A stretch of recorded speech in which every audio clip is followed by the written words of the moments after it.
Hey everyone, welcome back to the podcast. This is part 2 of an interview I did with my friend Nathan. So if you haven't listened to part 1 yet, I highly recommend you stop, go back and do that. I also want to note again that there were some issues with the recording, so I'm a bit loud at times, and please adjust your volume accordingly. She's like, you only get one first guest, and she chose that guy.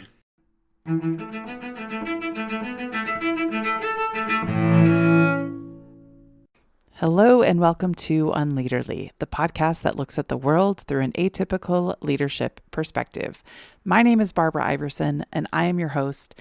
And today we are going to jump right back in to my interview part 2 with my friend Nathan. Enjoy.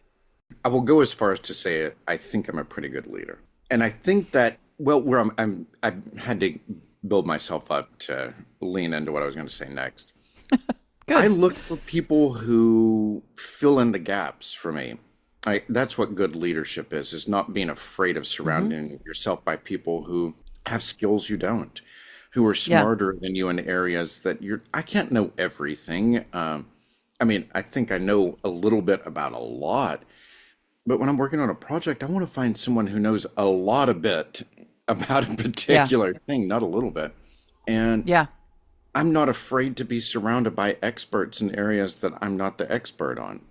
And many folks who attempt to lead, and maybe not always successfully, looking at you, leadership here in the United States, don't like people to be smart. Yeah. And I think it's important if you want to be successful.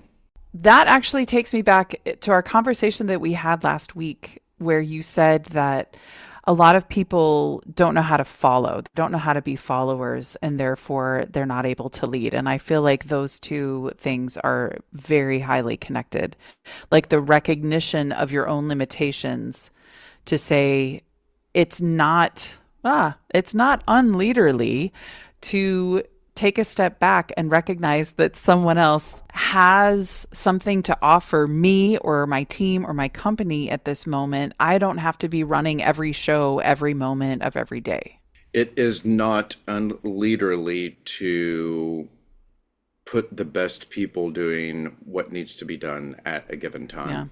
Yeah. That's, in fact, leadership. Yes. Yeah, I think so too.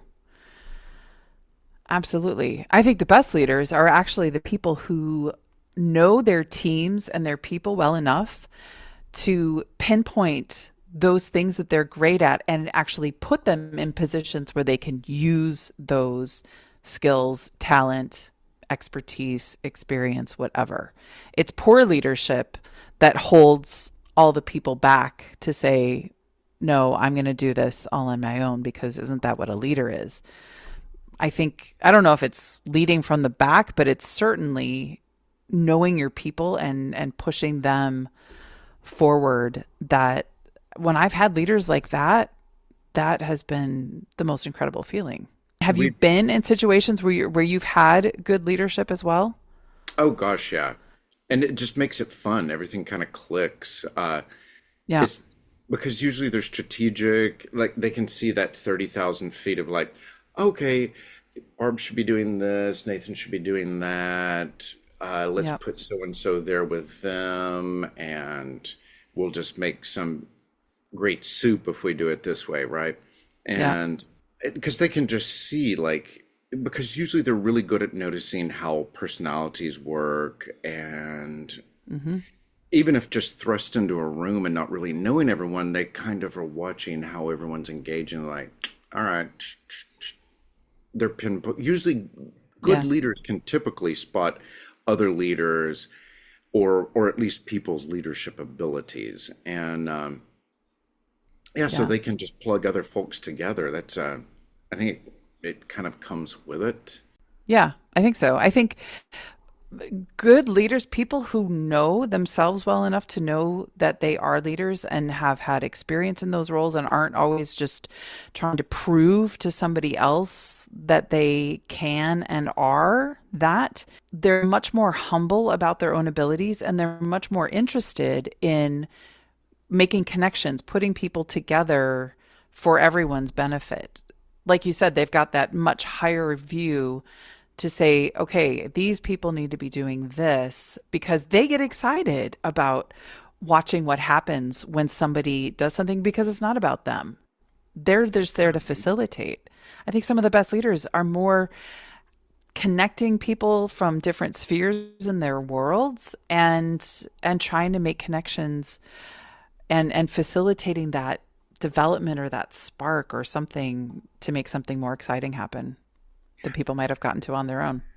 Because they often are relationship builders. It's less about being transactional. I mean, at least for Yes. me, like transactional leaders, I tend to not buy into what they're selling. And I mean, I can deal with a transactional leader, and sometimes things, well, actually, I don't know that I can think of any, but I suppose sometimes being transactional leadership is, we all do it a little bit, but it's the relationship building leaders that I'm like, oh, because it's Yeah. working on like a group dynamic that benefits everyone.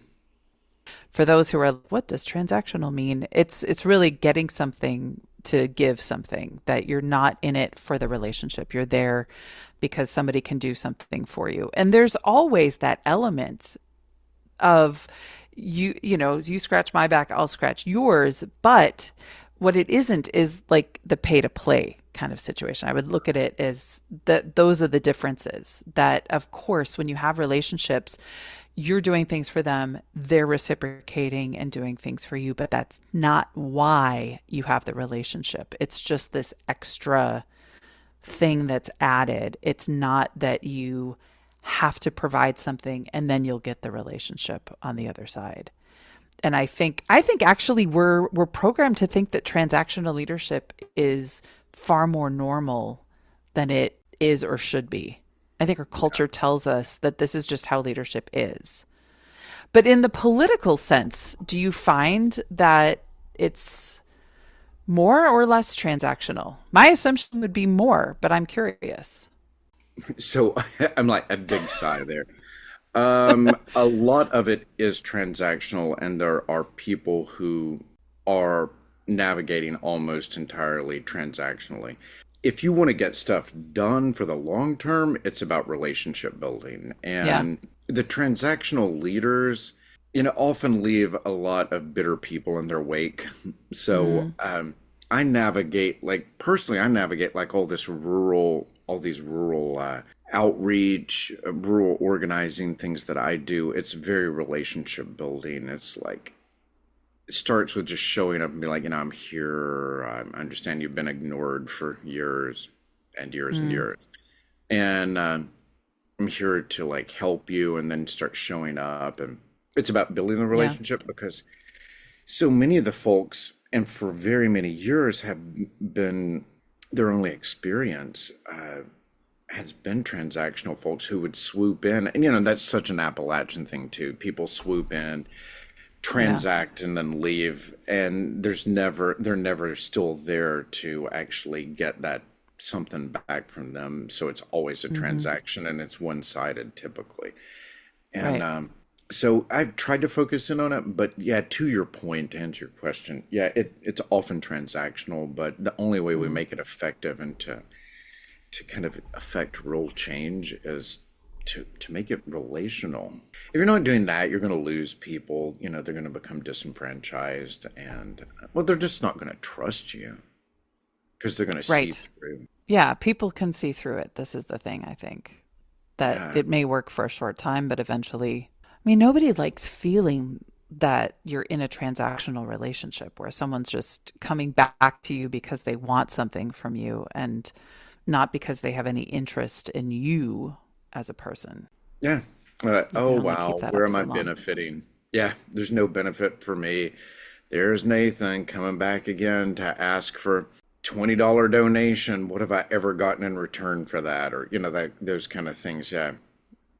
Sure. And or there's Nathan coming back to ask for our vote again. Where has he been for the last 2 or 4 years? Oh, Hmm. yeah. To that end, I'm all over the place today. This can be fun for your editing.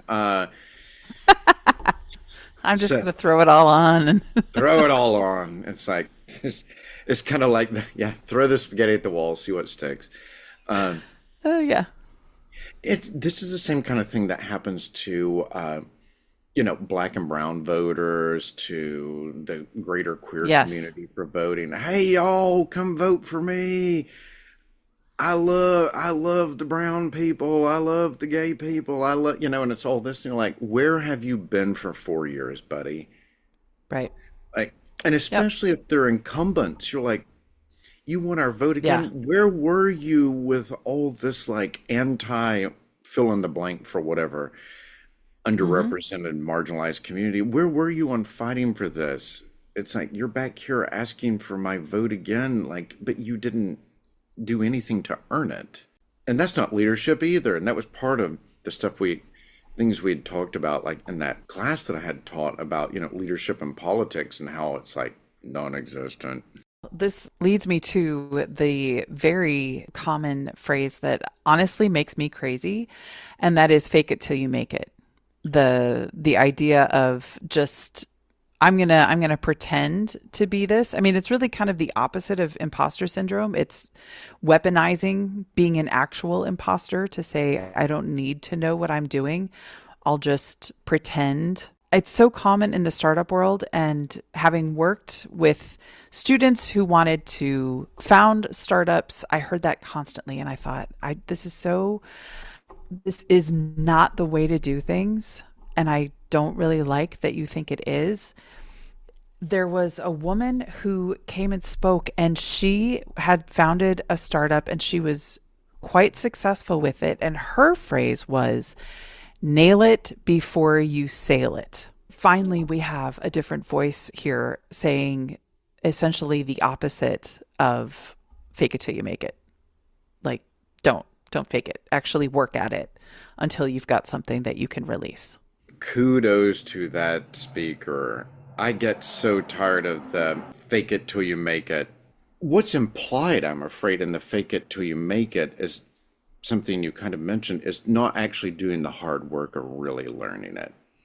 It's Yeah. just, as opposed to learning how to do it right to get better, fake it till you make it to me is kind of like mess it up and just keep doing the wrong thing until you learn how to close in the walls to the right thing instead of just learning how to do it correctly to begin with. So Yep. it's process of elimination getting better instead of actually going out and seeking how to be better from the jump.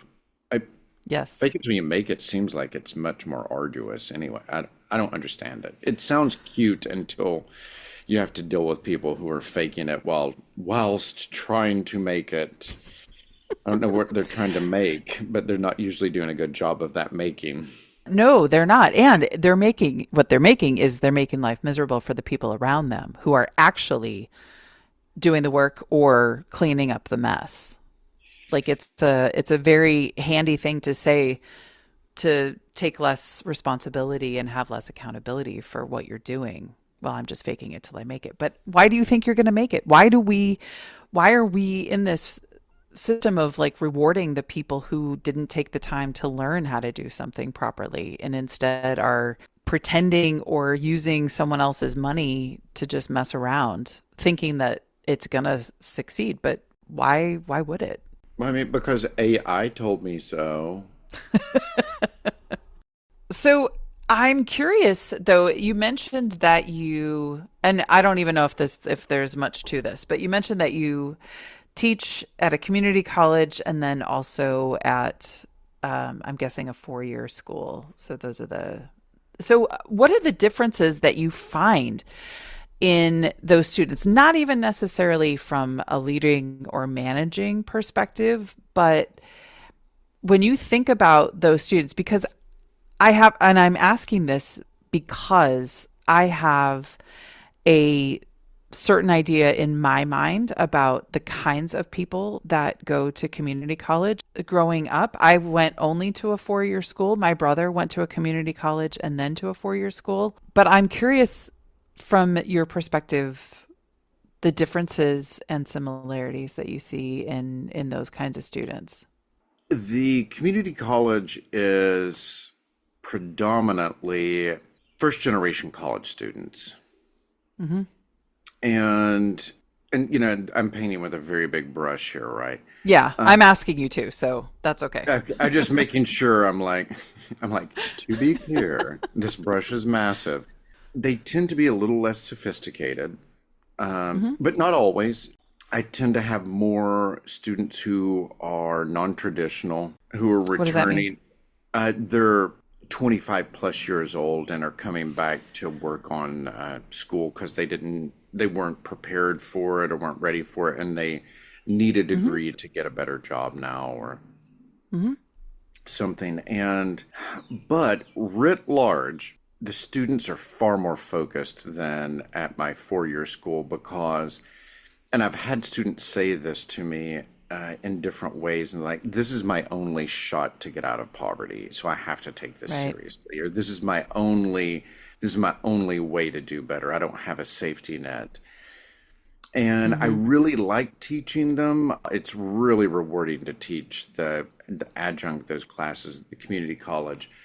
I would not be able to do it forever and solely community college because you're Hmm. stopping at sophomore level. And Yeah. that's something I like as at the 4 year school is getting to see people come in as freshmen with bright-eyed and bushy-tailed, thinking they want to do one thing in the world, and then they start to learn about something that's very different than what they thought they wanted to major in, and get to see them grow and then get to teach them. I always tell them, Yeah. I said, when you start, everything is a mile wide and an inch deep. And I said, as you keep going, and then when you get into graduate degrees, you're about an inch wide and a mile deep. So I like to get them when Hmm. they are thinking more deeply. Um, but the 4 year school, interestingly enough, it's the same school I attended for undergrad. So it's a private liberal arts school. Uh-huh. And Hmm. when I was there, it was mostly upper middle class white kids. And, 20 some years later, approaching 30 years later, even, there are lots of black and brown students. Like 40% of the student body is Pell eligible. And when I Oh, was wow. there, maybe three people had a Pell grant. And Hmm. now it's like Okay. 40% of the school. So it's changed a bit. Lots of I think an equal number, I think 40% of the students are student athletes. It's a Division III school. For those of you who are like, what does that mean? It means literally anyone, just about anyone can play any sport. If you want, you can Okay. walk on. They're getting, the teams are all a lot better. When I was there, like several of us, my friends, we joked about walking onto the football team. None of us played football, but it was just because you Sure. could. Just because you Now could. they've got, yeah, just because you could. They've gotten a lot better now. So I think you could technically walk on and try out, but you wouldn't just be a bench warmer. When I was there, like I could have been on every sport. I could have been in every sport. But anyway, I went to a Big Ten school. You could not. oh, yeah, no, this is very different. Like while I was at, none of the sports were any good when I was a student there. Like I think we won one Uh-huh. football game my entire time there. Yeah. That's not why people went to that school. That is not why they went there. It's a lot different. The students are a lot different, and they're a little bit more similar to the students I'm teaching at community colleges. And this has shifted over my 6 years of teaching as well, where it's becoming a bit more first generation students and student athletes. And I'm seeing like people who are student athletes and they have a job as well. Like, they're Uh-huh. working some part time gig and somehow managing to do all of these things. It's not as different as it used to be, as I guess is the short answer to your Yeah. question. And something I really try to do with the students, and to loop it back into the topics we've talked about, is I really make a point to provide opportunities with guest speakers to make sure that they're engaged in the community, that they learn how to network. And something I tell them all the time is, I know many of your professors will say when you get into the real world, and I will tell them this is the real world, and you need to treat your school like it's a job, and you've got to treat this very seriously. I know Hmm. you I know you're also 20, 21 years old and you were wanting to drink or underage drink or have fun and party and do all those things. I'm like, in moderation. That's kind of how adults manage to.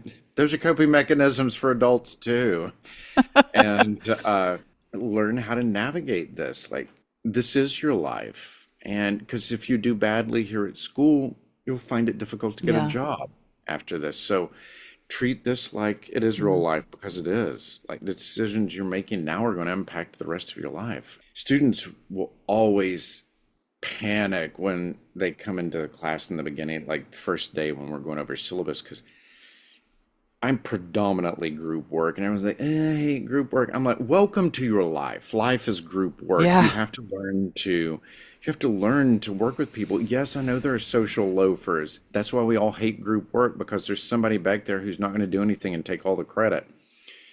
And that's why you have to step up where you can. I require them to, they Hmm. have anonymous accountability sheets, so people will be forthright, be like, so and so didn't do anything. Ah, nice. Yeah. And I'm like, you don't And really what do you do know with that that. information then? It Like, impacts does their that go into grade. their grade? Yeah. I tell them we do group work, but grades are earned individually. And they're like, Nice. well, is life like that? And I was like, sometimes. Sometimes you're surrounded by leaders who pay attention. Not always, but But sometimes they sometimes. are paying attention. And I said, and I am that person in this room. I am paying attention to who's putting in what. So you've got to get used to Yeah. that as well. All the loafers don't always get to loaf their way to the top. There are people paying attention along the way, and they're like, "Oh," I'm like, "Not many, not many. You're not going to find a lot of those." But No, but at least, I mean, I feel like when you do that, you're actually giving those loafers a gift as well. You're giving the ones who are going to do the work a gift by not linking their grade to the ones who don't do anything. But also, in a way, it's a gift to a loafer to hopefully recognize that it's not worth it to just sit in the background and not do anything and not have a voice, because you get a lower grade, but you also didn't really learn anything through the process because you weren't involved. mm, And it's probably a gift that not many of them will accept or see that way. It was because it was group work at this university I worked at that they needed interpersonal skills, because nobody knew how to give or receive feedback. Nobody knew how to understand those development stages that their teams were going to go through. Nobody knew how to name a fixed or a growth mindset. So we had this huge amount of information that we could give to them as tools to be able to work better within their groups, but nobody knew about it because that stuff was never taught. or if it was taught, it was maybe one slide on a PowerPoint of Yeah. 25 slides that they were able to easily ignore. Yeah. What would you consider the best leading advice you can give to your students? Like, as you're part of launching them into the world, not the real world because your classroom is the real world, but launching them from that safer space into much less safe space. Oh, definitely. I'd tell them fake it till you make it. No, I'm just kidding. It all comes back to that. We've been lying this whole time. Fake it till you make it, kids. Oh my gosh. No, I would tell them, You'll never get caught. you'll never get caught. No one will notice. No one. And then you'll be a billionaire. You'll be fine. Uh, I'm really good at bringing the energy down in the room. no, my best advice is find yourself a mentor, someone that wants to work with you and you want to work with them, and who Mm, will open their doors to their network, who will share the things they've learned over time, and who will give you real advice, who won't just tell you what you want to hear, but will tell you the quiet parts out loud. yeah. And to help you just learn how to be a better adult. This actually rolls right into that. I'm the first guy in the business department faculty in like over a decade. And so, as I'd mentioned, there's 40% of our student body are student athletes, and Hmm. teaching management and marketing. we hold 20% of the students at the entire or at the entire college are business or marketing or management Okay. majors. Hmm. And most of those are student athletes. Okay. Oh, And interesting. They used to study like kinesiology. Now they're studying marketing and business.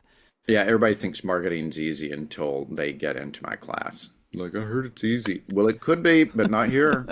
Not here, baby. Sorry. This is Um, the real world here. yeah, you're getting someone who's teaching the real world. Sorry, you're going to have to do things. Interestingly, I have had a lot of the male students who have really tried to bond, or like, I've developed this bond with a lot of students, like bond in that, like, mentor-ish or Yeah. professorial. Not real. I wouldn't say I'm a mentor for a lot of them, but a lot of the guys stopping by to chit chat. And this is the weirdest thing saying this as a white guy, but representation matters. And a lot of these male students have really resonated with me in ways where these were people who, like, in the department were like known troublemakers or bad students or whatever. And Hmm. I've discovered as they've stopped by the office just to have little chit chats during office hours or whatever, that Oh, they didn't find there wasn't anyone around who showed them what they could do as a guy afterward. Like, they had women who were there, which is, for as much as equality matters, like, they also didn't see a trajectory of what they could do as a man afterward. right. And The representation goes both ways. It goes every yeah, way. yeah. It's not And just, that's been the most shocking, startling thing to me. What was that? The big things I could say to students is that, here's what you can do in the world as a guy, and to not also be a awful guy in the process. That's actually how I've resonated with some people, which I find so funny. Like, it's just like, in my classroom, I don't bring my politics in, that I always tell them I'm happy to talk about it, but you have to come to my office. That's the space for that. yeah. But I'm pretty loud about all my things. I've got a rainbow stuff. I mean, my coffee cup has a rainbow on it. I'm like, Hmm. and not in so much as like screaming it down, but it's just a reminder to everyone. It's like, oh, here's a space where, well, here's who I am, and here's a space that if you are struggling with any of this, let me know, and I'll find Yeah. you somebody else to go talk to about it because I don't have time to navigate your issues. And you're not their personal counselor either. Yeah, I'm So, like, there are people who are not actually, a I'm not that, therapist. I always say, I'm not that kind of doctor, buddy. And, but, having the people come through, and I've had, several, the macho dudes or whatever, and they've come by and they're like, you inspire me. And I'm like, oh, well, what I do. And they're like, well, you've shown me that you can be kind, that it's okay to be a strong, respected, powerful, whatever different words they all use, guy, and also Yeah. navigate the world with kindness. And they're like, but also, like, it's very clear you don't put up with any BS. And I'm like, absolutely not. Like, you can do Yeah. all of these things. And so, like, a bunch of these people are wanting someone to show them that it's okay to not be a toxic man. It's so weird. I'm like, oh, I thought I'd just come here to teach. I didn't realize that. I'm like, I just wanted to teach you all miscreants and then go hide back in my office. If there's somebody who comes into your class with also preconceived ideas about what manliness looks like because of this macho idea, then you're offering them a different way, and you're also breaking down some of those lines, what they may think about a gay or queer person in their world as well, and what that looks like. And they may be shocked, weirdly, but still, they may be shocked to learn that you are a man that they can respect and want to be like, and want to spend time with, and not get hung up on the labels that have nothing to do with how you present yourself in a room. You know, Do you know, that's what's hmm? interesting about that is, like, I oftentimes, like, as like they'll learn more about me, or things will come up, or someone will peruse social media, and they'll have those assumptions of, like, liberal dude, and or, well, I identify more as progressive, but anyway, liberal, progressive, whatever, Yeah. dude, and or gay man, even at that. And then they'll be like, Yeah. we'll be talking. I'm like, my dad was a mechanic. Like I grew up. I can rebuild an engine. I can take it apart and have done that many times. I work on my own car. Like we have a Yeah. farm. Like I'm out like bush hogging on a tractor, or I mean, I've never carried, but I have a concealed carry handgun permit. We hunt and You shoot know how. guns and all these things, and they're like, and I'm like, I know, just breaking down all these things that you thought in your head, and Yeah. it's crazy how we I can think all be that's, whole people. I'm like, you can like football and RuPaul's Drag Race all at the same time. you can, and you can watch them on two screens at the same moment. Yeah. You- I think that's honestly something I have talked about extensively. I had a workshop I did, How Not to Be an A-hole. And that was one of the things I started off with, to say that nobody is all one thing. We can be many things at the same time. Just because you're not 100% 24/7 an a-hole doesn't mean that you're not sometimes. Owning that can be very freeing. But to recognize that all these labels and stereotypes and the images that we're given, that people are can be boiled down to just one or two things, is wild, actually. Because the person hearing it, the person on the receiving end of that, if they would stop to think, would recognize, well, I'm not just one or two things. I contain multitudes. You are Yeah. unique, just like everyone else who contains multitudes, is what I want to tell people, right? It's like Yeah. leadership doesn't have to be coercive. You don't have to be coercive to be taken seriously. Yeah, you don't have to be a jerk to get things done. You can move with kindness and empathy, and also not take any BS. Like those things are not all mutually exclusive. But Do you know, somehow I think they have gotten framed in it's either one or the other. Now, here's something interesting, Barb, and I'll throw this out there. Like, this is something like my really close friends have told them, I'm like, if you hear anyone ever call me nice, you tell them absolutely not. I am not a nice person. Well, I'm not generally nice, but I'm very kind. And those are Yes, incredibly different things. they are. I talk about those a lot with people. Yes.